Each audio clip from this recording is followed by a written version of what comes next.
नमस्ते,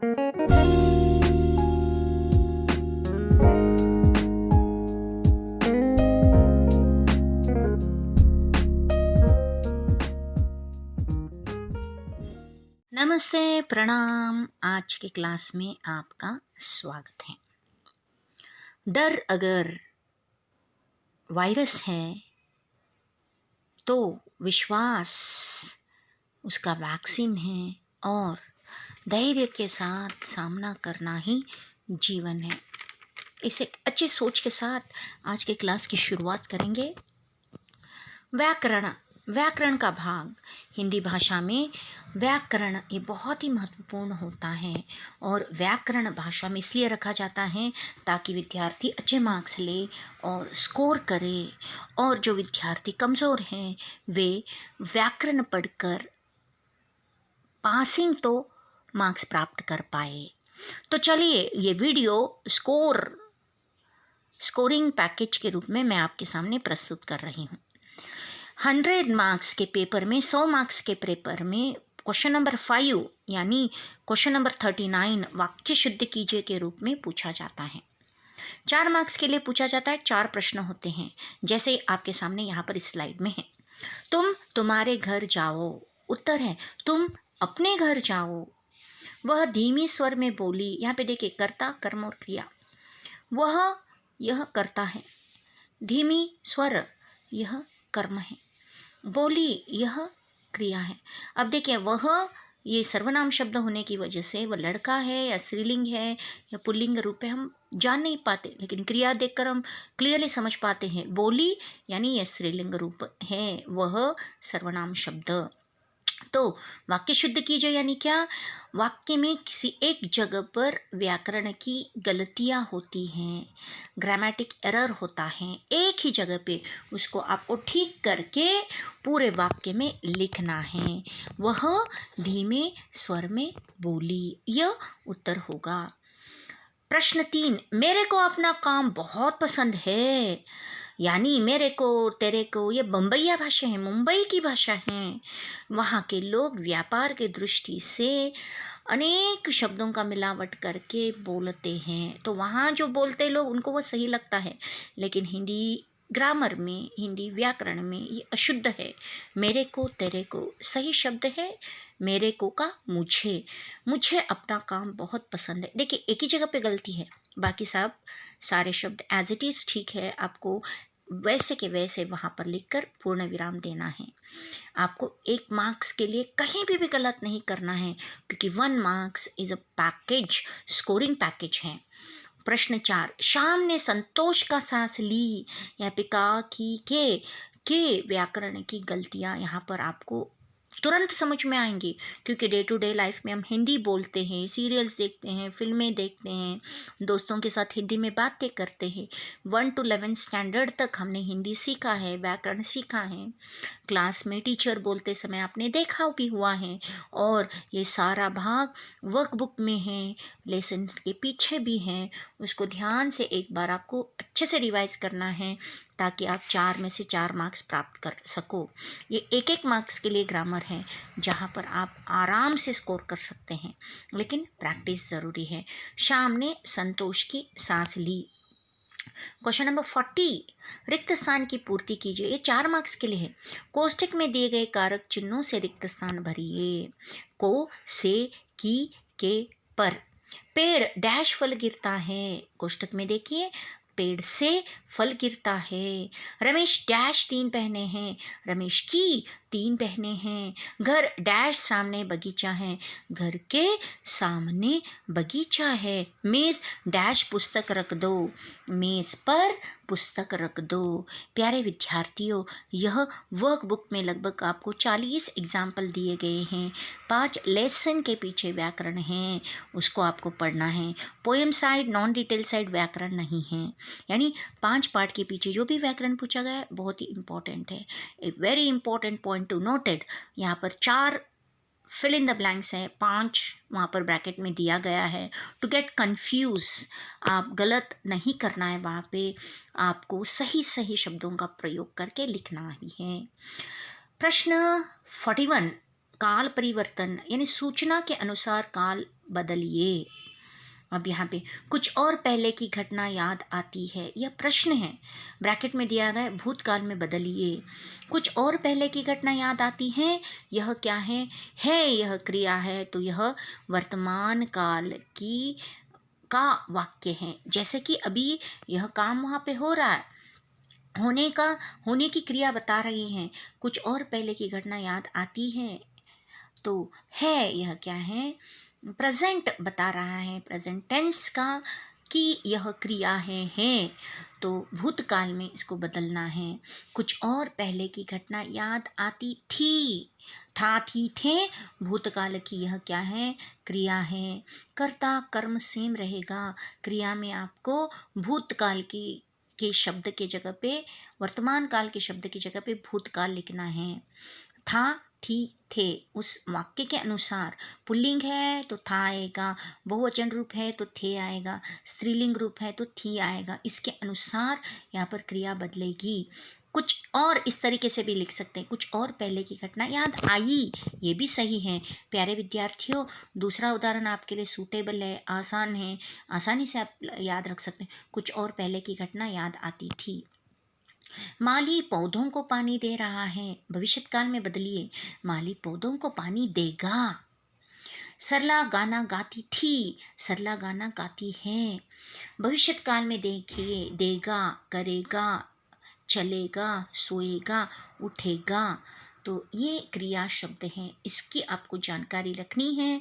30 से 40 उदाहरण आपको कहाँ पर दिए गए हैं, वर्कबुक में दिए गए हैं, उसका अभ्यास कीजिए। निम्नलिखित मुहावरों को अर्थ के साथ जोड़कर लिखिए। Match the following 42 question. रंग जमाना, पीठ दिखाना, 9 2 11 होना, हाथ मिलाना, ये 4 मुहावरे हैं। उसके सामने जो दिया गया है अर्थ है, हार कर भागना, ख भाग जाना, ग याचना करना, घ धाक जमाना। अब आपको भाग 1 को लिखना है उत्तर लिखते समय, और भाग ब यानी दूसरे भाग से इसको मैच करना है। ये 4 मार्क्स के लिए पूछा जाता है। वर्कबुक में 25 एग्जाम्पल से उसको आप ध्यान से करेंगे तो क्या होगा, आप आराम से इसको पार कर यानी स्कोर करेंगे। रंग जमाना, उत्तर क्या है, घ। धाक जमाना, पीठ दिखाना, पीठ दिखाना क्या है उत्तर, पीठ दिखाना। हार कर भागना, 9 2 11 होना, भाग जाना, हाथ फैलाना, याचना करना। तो इस तरह से आपको क्या करना है, 4 मार्क्स के लिए लिखना है। बड़ा आसान है, अभ्यास कीजिए, प्रैक्टिस कीजिए, हो जाएगा। क्वेश्चन नंबर 43, निम्नलिखित के लिंग परिवर्तन कीजिए या अन्य लिंग रूप लिखिए। अगर स्त्रीलिंग रूप है तो पुल्लिंग रूप लिखना है, पुल्लिंग रूप है तो स्त्रीलिंग रूप लिखना है। 3 मार्क्स के लिए हैं। देखो 40 एग्जाम्पल्स आपके वर्कबुक में हैं। डे टू डे लाइफ में हम जो बोलते हैं, सुनते हैं, हाई स्कूल में अब तक हमने जो पढ़ा है, प्राइमरी जो पढ़ा है, इसी के आधार पर पूछा जाता है, लेकिन आपको वर्कबुक रेफर करना है, पढ़ना है। जैसे अभिनेता, अभिनेत्री, श्रीमान, श्रीमती, तपस्वी, तपस्विनी। तो इस तरह से आप लिखेंगे तो 3 मार्क्स आराम से आपकी जेब में, आपके पॉकेट में चले जाएंगे। क्वेश्चन नंबर 44, 6th व्याकरण का भाग। अनेक शब्दों के लिए एक शब्द लिखिए। जैसे जिसे जीता ना जा सके, अजेय। हित चाहने वाला, हितैषी। जो साथ पढ़ता हो, सहपाठी।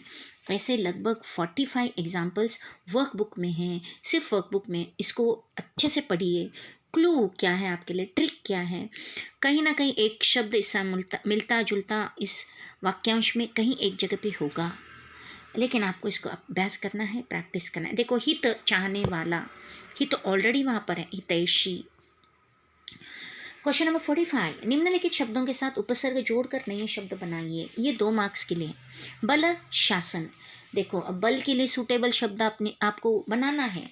प्र अधिक बल, प्र मूल शब्द के पहले लगता है, उसे उपसर्ग कहते हैं। प्र अधिक बल, नया शब्द बना प्रबल। शासन, अनु अधिक शासन, अनुशासन। प्र अधिक शासन, प्रशासन। ऐसे 30 एग्जाम्पल्स वर्कबुक में हैं। अभ्यास कीजिए, प्रैक्टिस कीजिए। लेसन के साइड पीछे भी है 2-3 लेसन में, उसका अभ्यास कीजिए। उनमें से किसी 1-2 मार्क्स के लिए आपको पूछा जाता है। बड़ा आसान है, you can score it. Question number 46, निम्नलिखित शब्दों से मूल शब्द और प्रत्यय अलग कीजिए, 2 मार्क्स के लिए है। सामाजिक देवरानी, देखिए समाज अधिक इक, देवर रानी में देवर अधिक आनी, यानी मूल शब्द के अंत में लगता है उसे प्रत्यय कहते हैं। यहाँ पर समझ कर प्रैक्टिस करके लिखना है, 2 मार्क्स आपके हो जाएंगे।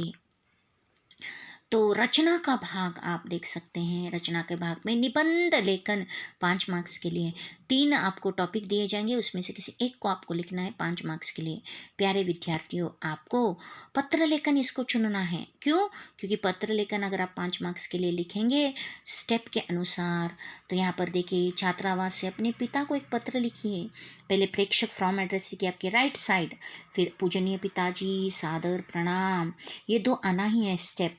फिर 3 पैराग्राफ में आपको लिखना है स्टार्ट, मिडल, एंड, शुरुआत, मध्य, अंत। फिर राइट साइड में आपका प्रिय पुत्र विनय, लेफ्ट साइड में टू एड्रेस सेवा में पूरा पता लिखना है। इस तरह से स्टेप्स के अनुसार आप लिखेंगे तो आपके 5 मार्क्स आपके हो जाएंगे। स्पेलिंग मिस्टेक्स को आपको ध्यान देना है, राइटिंग प्रैक्टिस करनी है। क्वेश्चन नंबर 48, अपठित गद्यांश 5 मार्क्स के लिए। एक अनसीन पैसेज दिया जाता है, उसको पढ़ना है। रीडिंग स्किल टेस्ट किया जाता है, अंडरस्टैंडिंग स्किल और राइटिंग स्किल के आधार पर ये प्रश्न बहुत ही आसान होता है, आराम से 5 मार्क्स आपके हो जाएंगे। क्वेश्चन नंबर 49, हिंदी में अनुवाद कीजिए। आपको इंग्लिश और कन्नड़ा में दिया जाता है, आपको उसको हिंदी में लिखना है। जैसे we are the citizens of India, ನಾವು ಭಾರತ ದೇಶದ ಪ್ರಜೆಗಳು, आपको इसको ट्रांसलेशन करना है हिंदी में। आप देखें इसको क्या कीजिए, या आप इसको क्या कर सकते हैं, कन्नड़ा के कुछ शब्द मिलते जुलते हैं। हम भारत देश की प्रजा हैं। Indian is the biggest democratic country in the world, India is the biggest democratic country in the world, Bharat ವಿಶ್ವದಲ್ಲೇ अति ದೊಡ್ಡ प्रजाप्रभुत्व देश। कन्नड़ के कुछ शब्द मिलते जुलते हैं। भारत विश्व ही में अति बड़ा प्रजातंत्र देश है। तो इस तरह से आप लिख सकते हैं। Number 3, youths are valuable asset of the nation, युवा जनते देशದ अमूल्य आस्ति, युवा वर्ग देश की अमूल्य संपत्ति है। तो ये प्रैक्टिस करना बहुत ज़रूरी है। वर्कबुक में नियरली 50 एग्जाम्पल्स हैं, उसको अभ्यास कीजिए। 5 मार्क्स के लिए कंपलसरी अभ्यास करना है। ನಾವು ಒಗ್ಗಟ್ಟಾಗಿ ಬಾಳಬೇಕು, वी शुड लीव यूनाइटेडली, हमें एकता से जीना चाहिए, ये उत्तर होगा। There are many languages in India, ಭಾರತದಲ್ಲಿ ಹಲವಾರು ಭಾಷೆಗಳಿವೆ, भारत में कई भाषाएं हैं, ये ट्रांसलेशन होगा। वर्ड बाय वर्ड ट्रांसलेशन कीजिए और आपको देखना है कि काल कौन सा है, उसके अनुसार आपको लिखना है। थोड़ा सा अभ्यास प्रैक्टिस। प्यारे विद्यार्थियों, यह जो भाग है question number 39 to question number 49 40 marks के लिए आपको पूछा जाता है। अगर 40 मार्क्स के लिए आप पैटर्न पकड़ के अच्छे से पढ़ाई करेंगे तो यहाँ पर आप स्कोर कर रहे हो। और दूसरी बात, जो कमज़ोर है, वीक है, ये 40 मार्क्स यानी आप ऑलरेडी पास कर चुके हो, पास हो जाएंगे। यानी टोटल ये 40 मार्क्स का है, और गद्य साइड, पद्य साइड और नॉन डिटेल साइड 1 मार्क्स अगर हम देखते हैं तो सभी मिला के 61 मार्क्स 1 मार्क्स का है। आप मॉडल क्वेश्चन पेपर देखिए, 2 मॉडल क्वेश्चन पेपर्स आपको डिलीटेड सिलेबस के दिए गए हैं, उसको परफेक्टली करिए, उसी में से 50% आएगा। तो अच्छे से तैयारी करना बहुत ज़रूरी है। तो 100 में 61 मार्क्स 1 मार्क्स का है, इंक्लूडिंग ग्रामर, शॉर्ट आंसर्स किसने किससे कहा, ये 61 मार्क्स का परफेक्टली कर लो। उसके बाद 39 मार्क्स जो बच जाते हैं वे 3 मार्क्स 4 मार्क्स 5 मार्क्स ससंदर्भ स्पष्टीकरण, लॉन्ग आंसर, शॉर्ट आंसर के रूप में आपको पूछा जाता है। तो आपको रेफ़र करना है टॉपर स्टडी मटेरियल, और उसको क्या करना है, पढ़कर अच्छे से आपको प्रैक्टिस करना है। तो आज के क्लास के लिए इतना ही। धन्यवाद। स्वस्थ रहिए, मस्त रहिए, मेहनत कीजिए, मेहनत का फल मीठा होता है।